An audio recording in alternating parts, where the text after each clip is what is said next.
అధ్యక్ష పదే పదే ఈ ప్రభుత్వం వచ్చిందో రాలేదో దివాలా తీసింది ఈ ప్రభుత్వం దగ్గర చెల్లిగవ్వలేదు ఈ ప్రభుత్వం ఎట్లా నడుపుతారు ఆ పథకం ఎట్లా చేస్తారు ఈ పథకం ఎట్లా అమలు చేస్తారు మీ దగ్గర నగదేడు ఉంది వాళ్ళ ఆలోచన ఎట్లుందంటే అట్లా జరిగితే బాగుండు వీళ్ళు దివాలా తీస్తే బాగుండు ప్రజలకు ఏం అందకపోతే బాగుండు ప్రజలు ఇబ్బందులలో ఉంటే బాగుండు అని ఉట్టి మీద పిల్లి శాపనార్థాలు పెట్టినట్టే ఉంది అధ్యక్ష పిల్లి శాపనార్థాలకు ఉట్టి తెగిపడుతుందా అధ్యక్ష అట్లనే 9.5 సంవత్సరాల అధికారంలో ఉన్న మీరు కనీసము 100 రోజులు కాకముందే రోజు పొద్దున్న లేస్తే ఈ శాపనార్థాలు ఏంది అధ్యక్ష నేను మీకు గుర్తు చేయదలుచుకున్న అధ్యక్ష వాళ్ళు అధికారంలో ఉన్నప్పుడు గత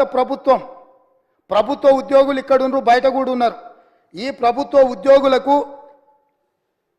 గత ప్రభుత్వాలు ఎన్ని ఉన్నా 1 తారీఖు నాడు జీతాలు రిటైర్ అయిన ఉద్యోగులకు పెన్షన్లు ఇచ్చేది అధ్యక్ష కానీ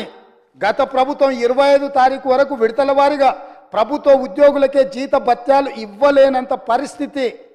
ఆర్థిక సంక్షోభాన్ని కల్పించి మొత్తం రాష్ట్రాన్ని దివాలా తీపిచ్చి ఈ రాష్ట్రంలో ఉద్యోగస్తులకు జీత భత్యాలు ఇవ్వని పరిస్థితులు కల్పించి ఆ స్థితిలో రాష్ట్రాన్ని మాకు అప్పచెప్తే కష్టపడి ఆలోచన చేసి విధి విధానాలను సవరించుకొని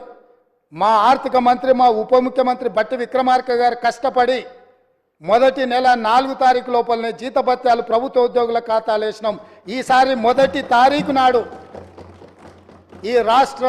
అభివృద్ధి కోసం అభ్యున్నతి కోసం నిరంతరం పనిచేస్తున్న ఉద్యోగస్తులకు మొదటి తారీఖు నాడు జీత భత్యాలు వాళ్ళ ఖాతాలో వేసినాం మీరు వారి క్లారిఫికేషన్లో మాట్లాడొచ్చు అధ్యక్ష వారు ఏదైనా ఉంటే సో మేము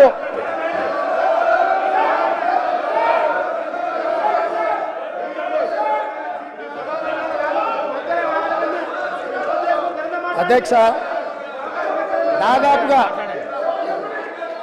దాదాపుగా మొదటి తారీఖు నాడు 4,800 కోట్ల రూపాయలు ప్రభుత్వ ఉద్యోగులకు పెన్షన్దారులకు speaker sir I'm not yielding శాసనసభ వ్యవహారాల మంత్రిగా వారు పనిచేసిన అనుభవం ఉంది హరీష్ రావు గారికి శాసనసభ వ్యవహారాల మంత్రిగా సభానాయకుడు నిలబడి మాట్లాడుతున్నప్పుడు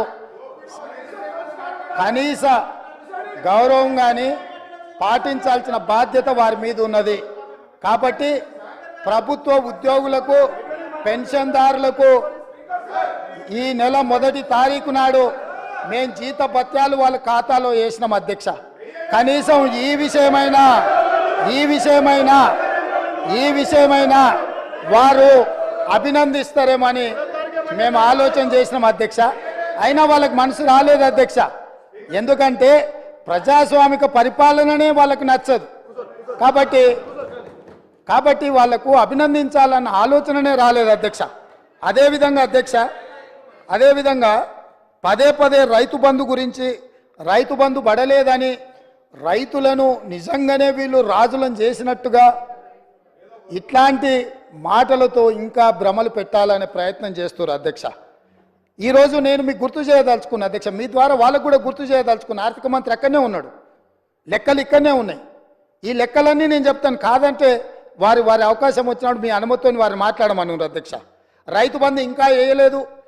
ఎక్కడ పోయింది ప్రభుత్వం అని చెప్పిండ్రు కదా పదే మాట్లాడుతున్నారు అధ్యక్ష 2018-19 యాసంగి రైతు బంధు 20-10-2018 నాడు మొదలుపెట్టి 30-3-2019 5 నెలలు పట్టింది అధ్యక్ష 2018-19లో యాసంగి పంట రైతు బంధు డిసెంబర్ 10వ నెలల మొదలు పెడితే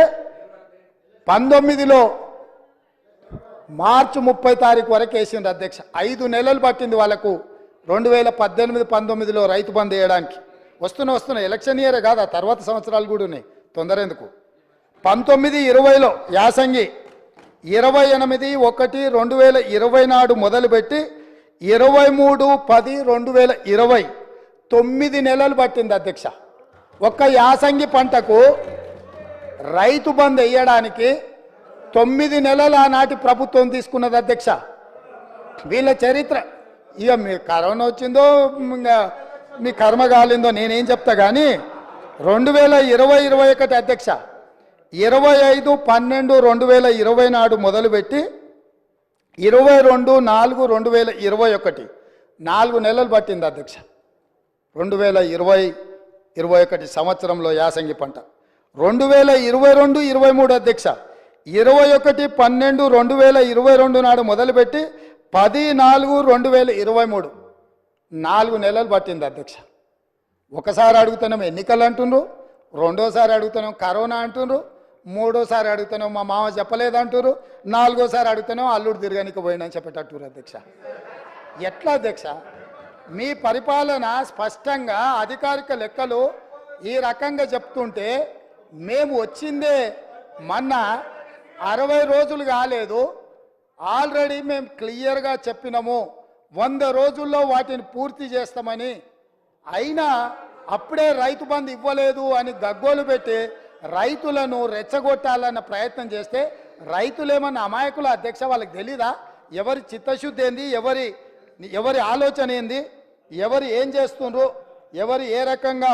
వ్యవహరిస్తుండ్రో తెలీదా అధ్యక్ష? అదేవిధంగా అధ్యక్ష